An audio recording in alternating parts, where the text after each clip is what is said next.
Hi, and welcome to Video 101. I'm John Crossman. In this series of videos that this is kind of the introduction to, we're going to talk about what a natural editor has and why those skills are important.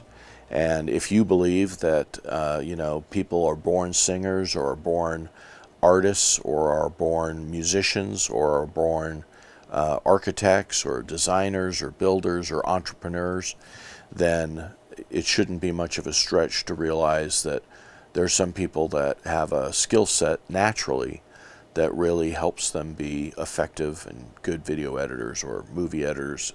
Editing is editing. And so that's what these next couple of segments are going to talk about. So here is the list of what I think the natural characteristics of a good editor are. The first is a visualizer, the ability to see things as they should be before you even get started. B is observational.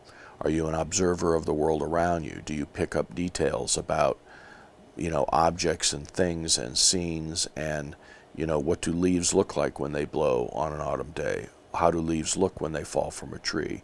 So that, if you end up getting a project where you have to recreate leaves, you know what it looks like because it's in your memory banks. Next would be musical. Life has a rhythm, editing has a rhythm, and so understanding music, especially if you're using music, is an important skill to have. The next one is logical, and that just means, do you have a solid sense of logic? How does A relate to B, relate to C, relate to Q? And so when you build sequences and you tell stories, there is a logic behind how you do that well. And so understanding logic and using it in your work is key to being an effective video editor.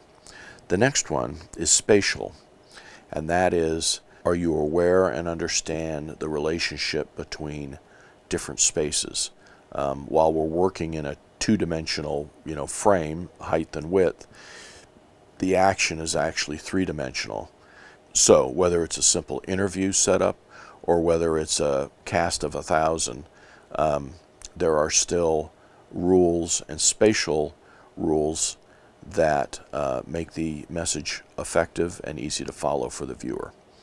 And so that may be a skill you can develop, but it's great if you happen to natively have a good spatial intelligence. The next is communication skills.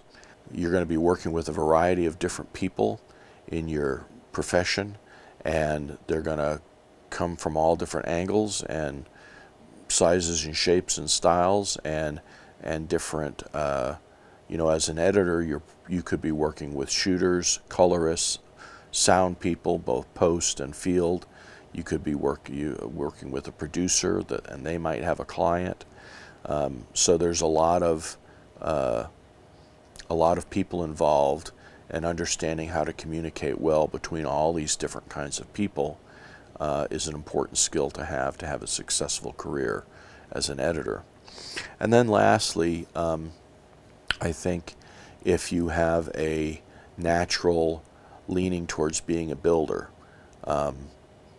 and that's a little bit philosophical about how you approach your work.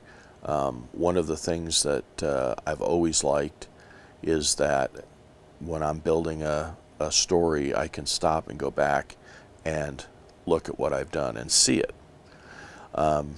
Some projects in news where I started, if you've watched some of the other videos, I could be doing 3 news stories a day.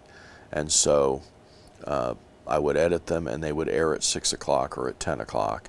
And you watch them go out and, you can see that's what I worked on today.